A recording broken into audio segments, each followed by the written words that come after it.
for next 30 minutes from the leaders. We'll try to understand what worked well, what could be the prospect for the next session, right? The first question I would like to ask to the panelists is, if you want to describe last session in 1 minute individually, what would that be? Please, Ankita ma'am.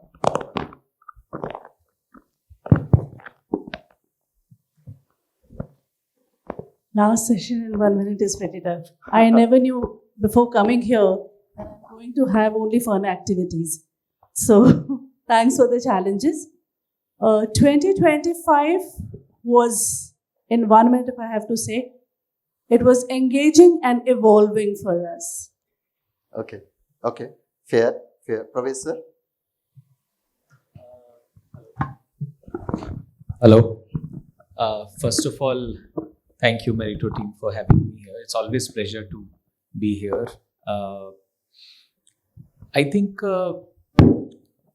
the cycle which ended, it has been a realization from a point of view that students are more looking from an ROI perspective as to about their decisions of choosing their higher education institution.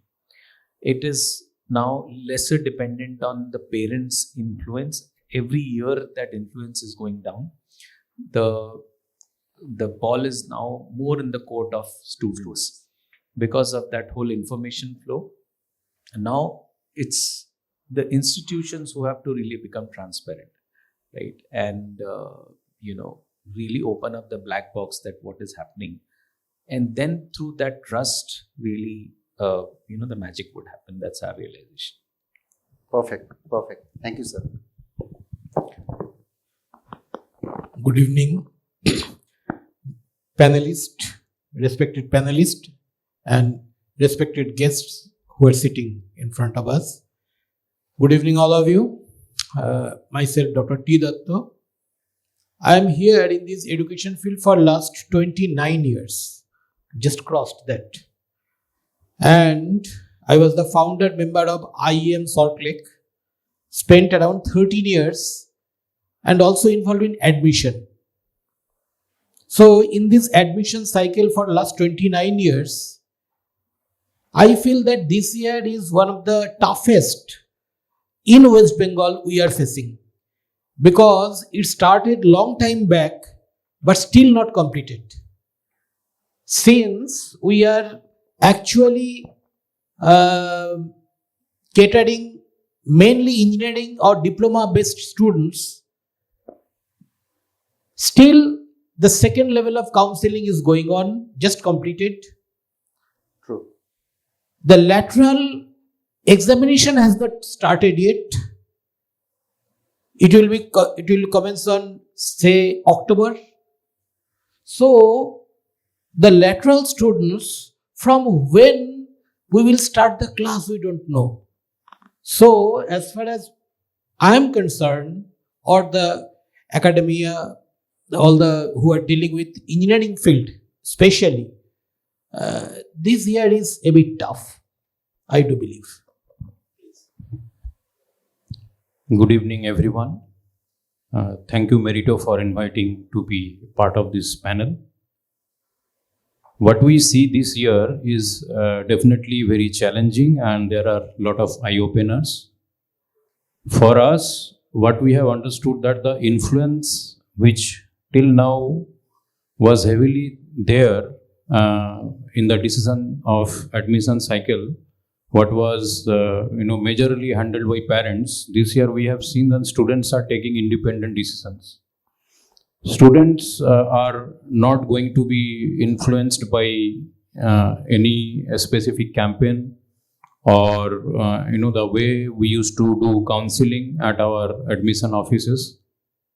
So somehow they have been already got a lot of information by their own exercises. Mostly they are very aware, and they are not they are very specific about their choices, because we have a very generic approach of counseling that we don't want to close by giving a choice to our students during counseling. But this year we found rather we go and approach for a program to our students. They already zeroed down on their choices. So they were very specific that what they wanted to do. And they are focusing on what value addition organization or this institute is doing for that specific programs. Okay, so from the point of view of content, from the point of view of internships, for the point of view of career pathways in future. So these are the very specific queries they have asked. This is one highlight what we have seen. One more important thing what we have seen is that participation from students from category B, C cities.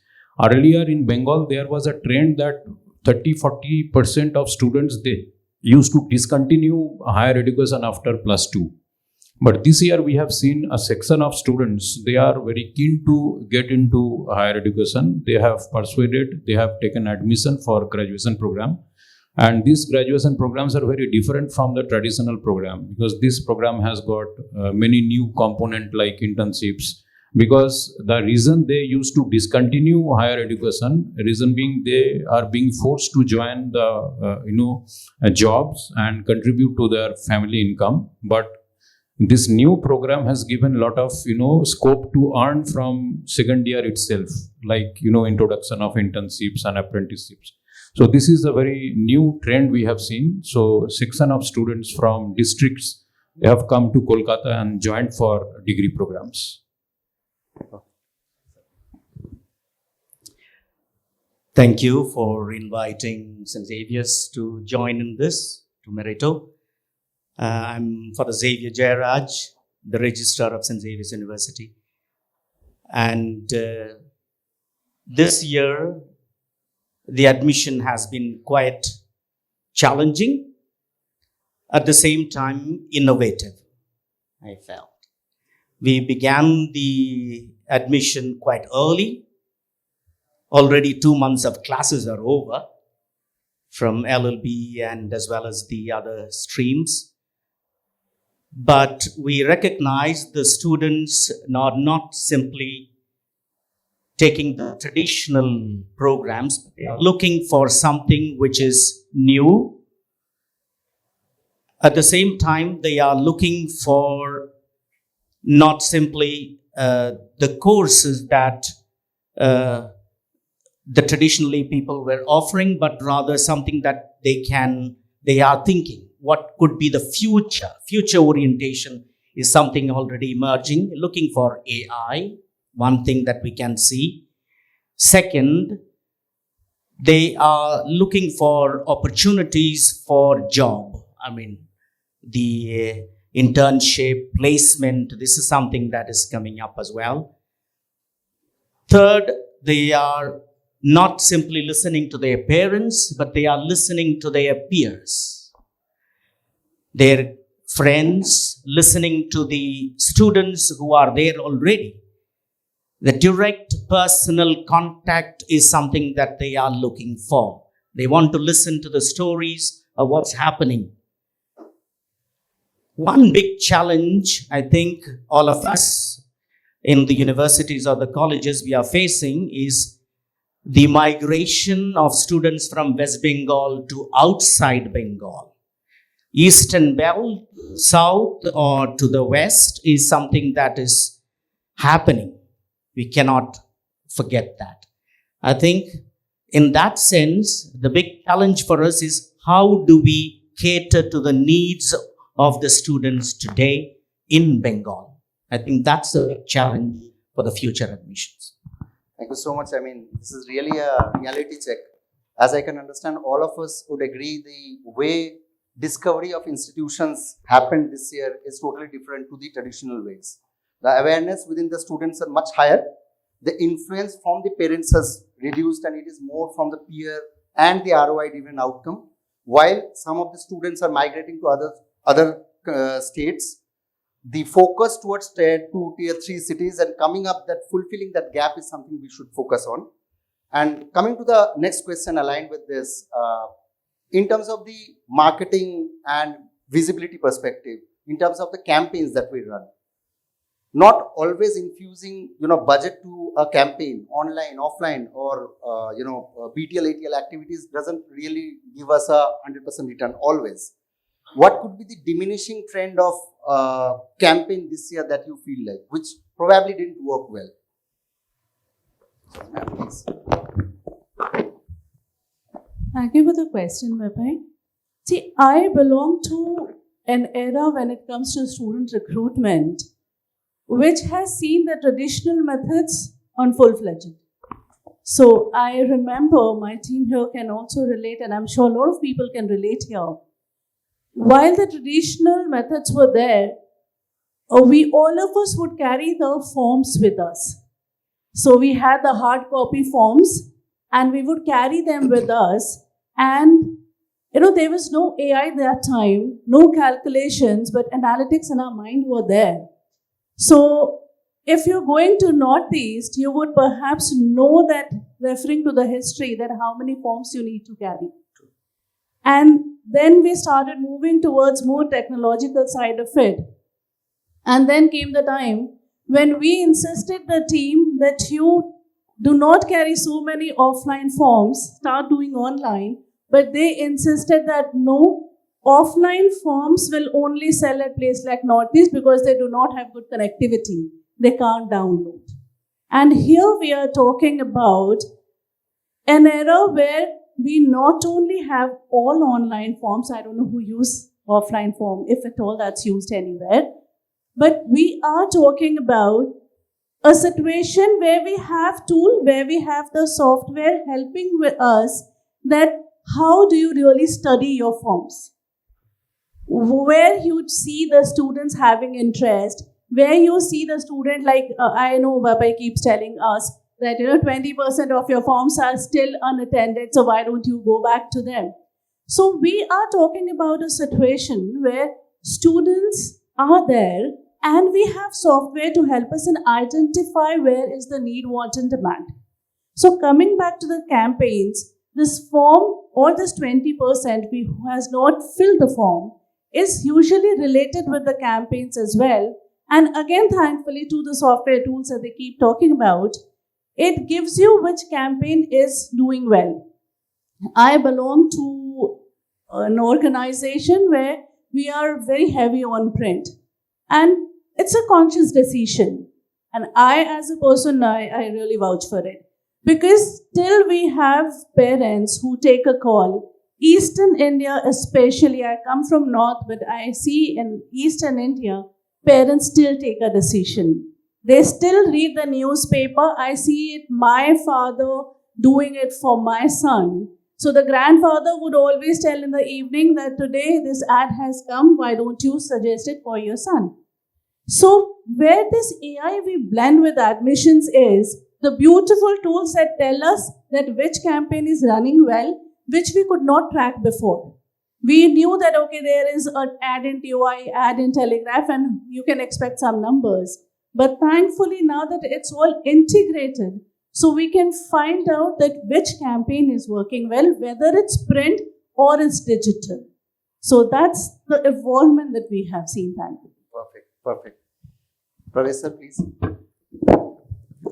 I think my marketing team can give more insights in terms of the funnels they run, but let me give you a larger perspective.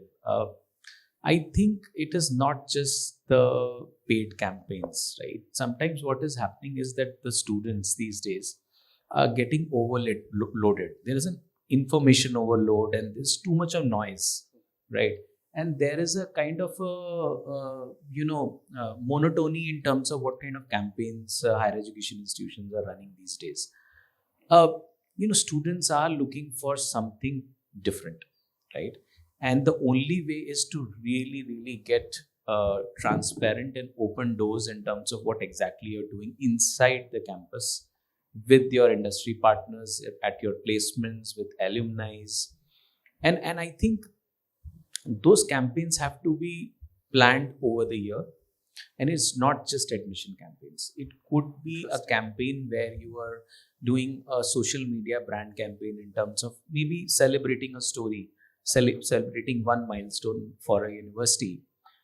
but making a point to it. Creating For brand example, equity. yeah, Fine. for example, our students participated in World Skills competition. One of the students got selected, represented India on the World Forum. We actively ran social media campaigns around it, paid campaigns, because we knew that as a university which is just 5-year-old, there is a limited word of mouth we can create, but that was a good opportunity to really, put a point that this is an area where we are focusing on, this is what we want to known for, and this is what we focus on, right? So something around that. So what happens is at the admission time, there's too much of noise. Everywhere, whether you go to TV, print, everywhere there are ads, and there is a clear monotony. Is those standard programs of BTech, BBA, BCA, pharmacy, those are listed. But how students differentiate? So this is a way where universities has to really look at that. Okay, these are unique stories. I saw 3 months back on Facebook, and this is quite interesting. Let me just go and check their website, understand what they're doing. What are you? And when I say opening doors in terms of what university is doing inside, it is from every single point of view. It is about breaking the curriculums listing on the website, right? What are the learning outcomes we are chasing? What our recruiters are saying about our students? What are our placement dashboards? Everything. Now, at whatever level, students will really appreciate that, what I have seen, and then draw campaigns around it. Right? Perfect. Thank you. For this question, I will cite that when we started this type of admission process long 25 or 28 years back, that time there was no digital media, but some media was there. So I can cite 2-3 case studies. In my earlier days with IEM, I just want to mention the name. We created the brand creation activities of that organization. What my co-panelist just mentioned, we did it in 96, 97, 98, 99, 2000, 2001, every year. And it's a year-long branding, not only focused on admission. If you work hard and if you are visible enough of your hard work, students will be automatically attracted. That was my one case study. I can corroborate what he just said. I experienced it because I was the person who took all these activities. Again, when till 2018 or 19, I was principal of Techno India Group of colleges, but they were reluctant to adopt technology for admission purpose, like CRM, IVR. They were reluctant. They were actually more convenient with that normal methodology, which was successful till date. But in 2021, we incorporated in my college these IVR, CRM, and all these activities and these digital marketing related thing. And believe me, in 2020, the admission was 525, and my management specifically told me that you have to take lead, just change your team, take your new team, because I was not there for that admission purpose because I was principal. And in that organization, principal is not supposed to take admission process. So I was not involved for last 4-5 years in that organization. That year, we adopted all these technologies, and believe me, 525 became, I was actually yesterday mentioning that Meritto people, it became 1065, which is really astonishing. It astonished me too. How is it possible? But first time we used to use that call center concept and all these things. Earlier it was not there. That is the second case study. Third case study, yes, where now I belong, in that group also, till date, till last year, they preferred traditional methods, traditional counselors, traditional networking, no deployment of these technologies. This year, this is the first time we engage some technologies, engage some CRM and all these things, telecalling system for the first time, and we got, say, an appreciable number through these also. Yes, traditional thing was there, is there. Still, they are getting more number of students. But also we have included this. Thank you. What Pravesh ji has just said, that I agree to that. Just to start with, that there is a lot of clutter. There is a lot of information overloading.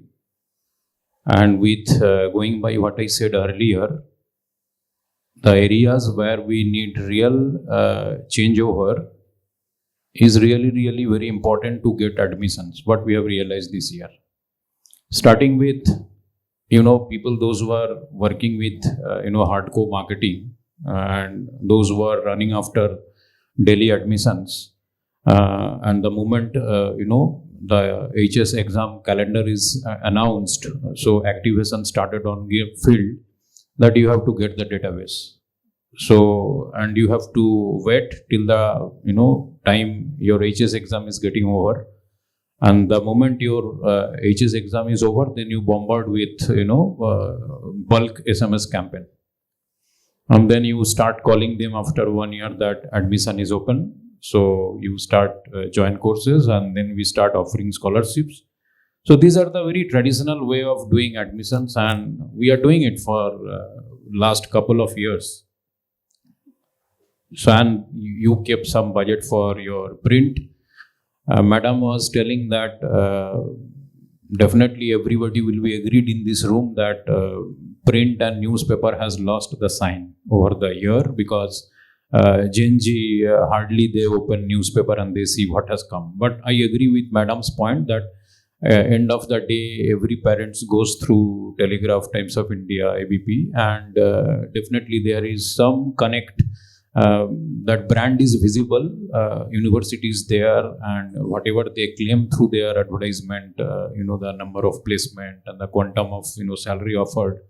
So those may give some recall of the brand to the mind of the parents. But what I understood, if you talk in point of diminishing effect, definitely I will rate print, and that is the number one area where we are not finding outcomes. Hardly full page ad, we hardly see one single incoming calls. Okay, so that is what is very important to understand, and which we have in this room, whoever is there, we have realized long back. So we have shifted our focus from print to digital. But what before coming to digital, I would like to also say there is one very active campaign or activity we do during admission time, that is physical admission fairs. There is a very famous organization, they do this activity across the big cities. But last 2-3 years, this year, seeing the impact, I have decided that no more, there is no pool. Number of footfalls are decreasing, and hardly you get any admission out of those activities. See, it is not like that in those fair you highlight what you offer and what is your credentials, and the money are being spent. If you look it from the ROI angle, so hardly anyone is getting any outcome from this activity. So all those traditional way of, I believe the way we should address marketing or plan marketing nowadays should be like that, the way we should not irritate the students. So the campaign, if this campaign irritate a student, then I think you are not planning right. So I would use this word called irritating. And if you have someone at your home, and if you ask, if you have a son, if you have a daughter who is planning to get into college, and if you ask them and if you take their feedback about the campaign which is going through and the way they are getting irritated, because see, in admission time, anyone who is looking forward for a career, looking forward for a right course, right college, right university, so they are anyway very stressed. And depending on their marks, they will definitely go through a very tough time during this period. And you think the way they are getting 50 calls per day from 50 different institutions, and these calls are repeated 4 times, 5 times in a day, and then 20 SMS coming, and then repeated automated WhatsApp campaign. I don't think these are having any value anymore. You can connect with what Madam said, that end of the day, still every campaign has got a lot of recall about your brand, about the claims which you are doing. But we have to really think in a different way, which definitely we'll be discussing probably in this discussions, that what is the right way to approach to the students so that we can really do meaningful campaigns. But I think all the program, the way we address it is changing. Second is digital. Even if digital is not very new, last 4 or 5 years, everybody, every organization, every institute, university, college, they have shifted 50%, 60% marketing spent on digital. But in digital also, which way we're doing? If you are really planning to get leads, because the way we communicate with the digital agency is, हमको lead चाहिए, हमको 100 lead दे दो, हमको 600 lead दे दो, so that your telecaller team are engaged. And you need to show that admissions are really happening through these calls. It is also not happening in that way. So you have to really relook your digital campaign. Unless until you are unable to, showcase, peer feedbacks. Suppose a student's friend has already enrolled in this university, undergone 1 year of study, and he is sharing his experience that how wonderful the campus is, how good the teachers are, and the way, practicals are happening. The way, in the previous batch, intensive have been, offered. So those kind of storytelling are very, very important. I think you can connect to the mind of, future prospect students. So I think this traditional way of, marketing approach to the students, print, and traditional digital campaigns are also, losing, focus. So that's what I thought of telling you.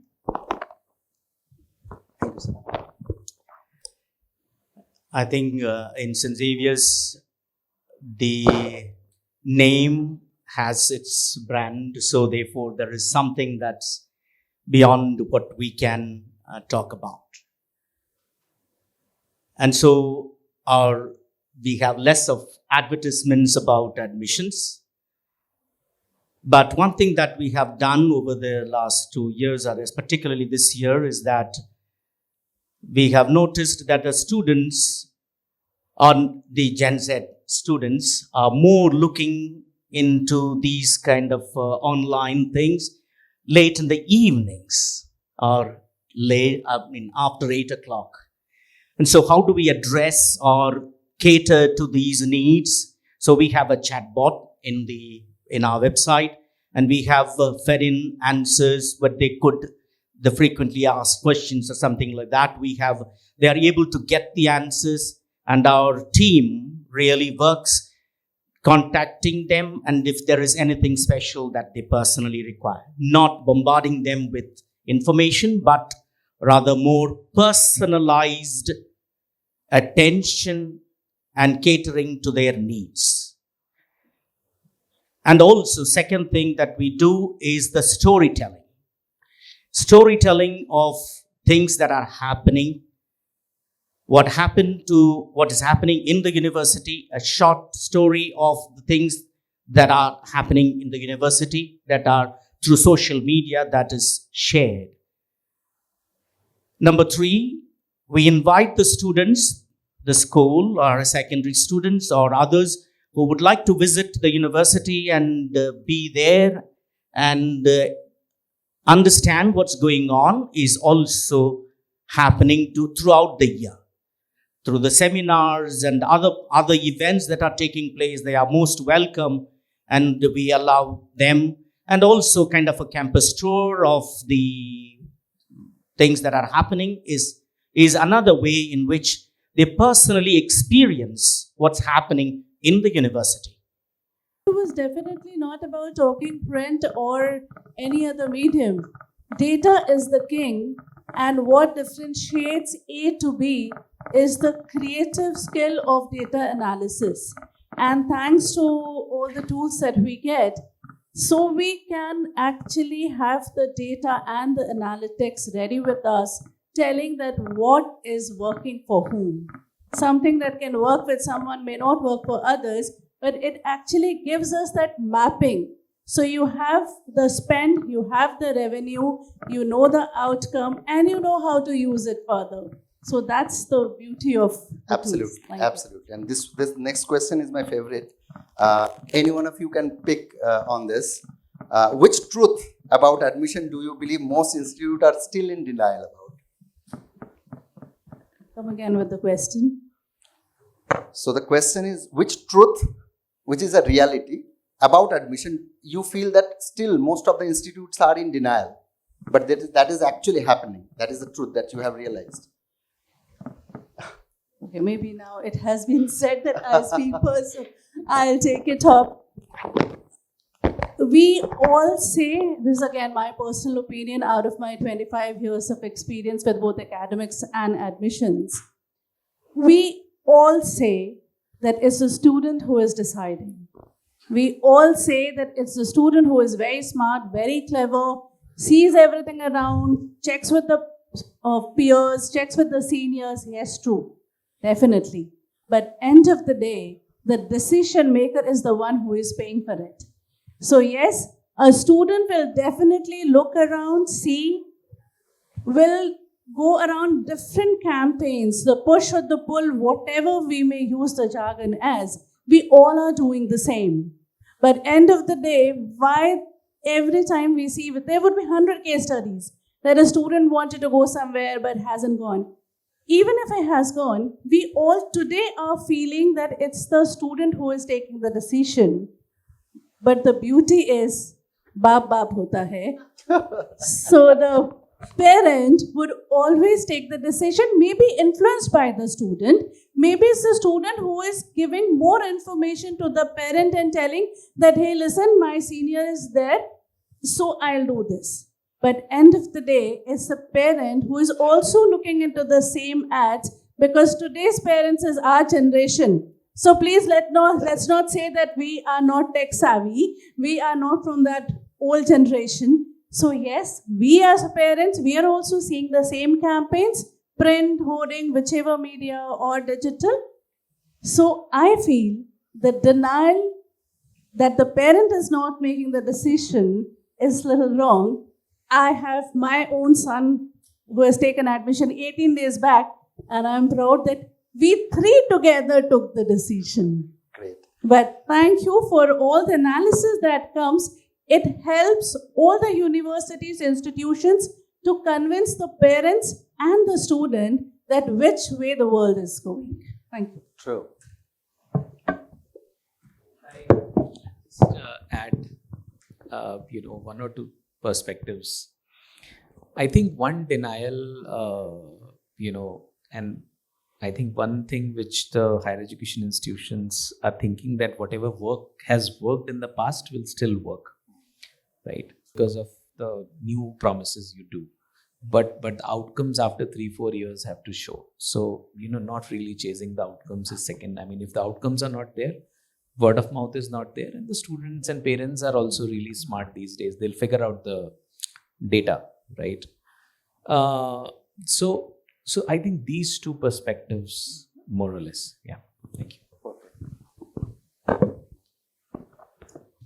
So whatever Madam is trying to say is very, very relevant today, and which is very much visible if you look at newspapers, because 80% advertisements are they are from that brand only. I think conviction also very much prevailing. So that is a compliment from my side. So I also agree to Pravesh ji that education is completely now outcome based. So a student perspective, he looks out for the success, what he is going to achieve, and the kind of career what he is going to make out of the course. So the more I highlight NIRF, the more I highlight my infrastructure, because we believe higher education infrastructure is something which is the last word. If I have a good infrastructure, I will have good number of students. I don't think that is what is correct today. Infrastructure does not help you to get good students. Probably initially you may get, but if you are this outcome-based education, I am not only thinking from the perspective of an institution, from the perspective of a students. They actually have, there are many indicators which today students are obviously looking into. We may not see everything is very much prevalent in our part of the country where we operate, but if you go to the west, if you go to the north market, whatever discussions data I have got from my known people, so there are indicators which are being really being validated by the students, like if there are placement, and if someone is claiming that there are placement of some X amount of placement, and that is the salary he is getting, that how many such instances are there in that universities, whether that is a single instance or there are many good placement with a good bracket of salaries. So that is also a valid data point which students are looking into it. So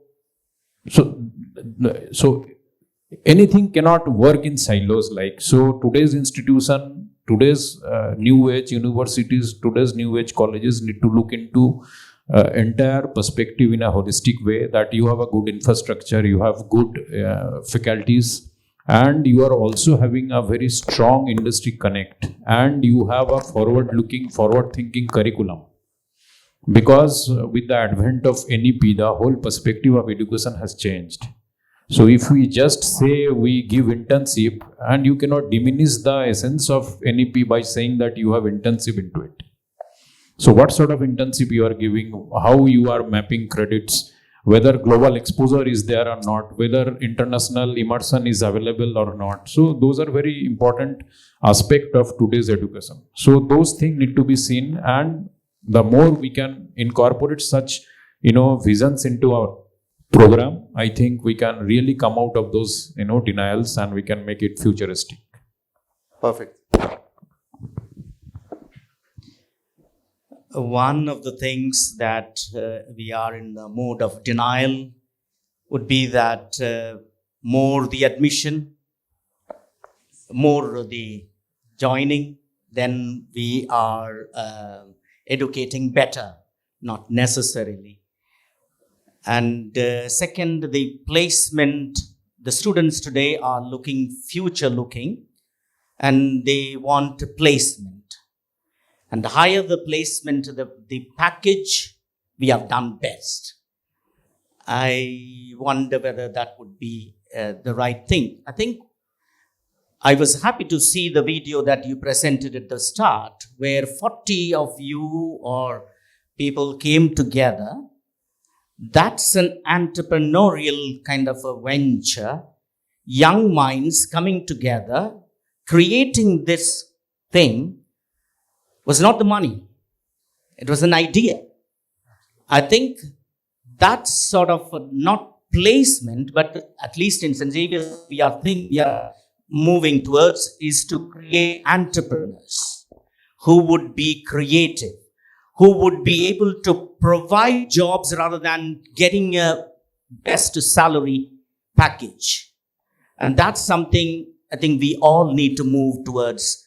Otherwise, placement competition will continue, but will we be able to generate jobs? Will they be able to offer better opportunities and become entrepreneurs to give jobs? I think there are many examples which we have seen from St. Xavier's as well in the past, and that has motivated us. I think we need to understand that.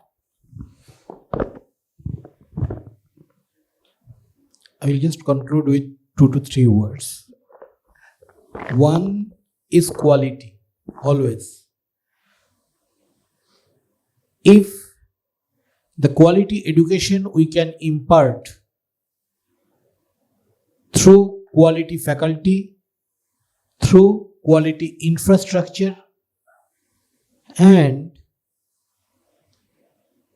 if that quality can be visible to future students and future guardians, so it is not one-time job or 3 months or 6 months admission session. It's a year-long process that I have experienced in my entire life. You have to work hard and also you have to be visible. Both things. Thank you. Thank you so much. These are some hard-hitting reality and truths. Probably we will also adapt it in, put it as a suggestion in the next admission session also. And with this, I can summarize the whole discussion to 2-3 pointers. First is the consumer behavior is changing. We need to adopt the technology, and furthermore, we need to optimize our campaign in such that both parents, the decision makers, and the students will get engaged. The student experience will matter, not at the back end only in terms of the data analytics, but the front end, the kind of experience the candidate is going through throughout from inquiry till the enrollment process would matter a lot. As we mentioned, that bombarding with too much of communication won't help. It will be a external noise and probably they will wipe it out. Getting the sweet spot of relevant communication at the relevant time would matter more. And thank you so much, everyone. I think it is a fruitful session for every one of us, and big round of applause for all the panelists. Thank you. Thank you so much. Thank you.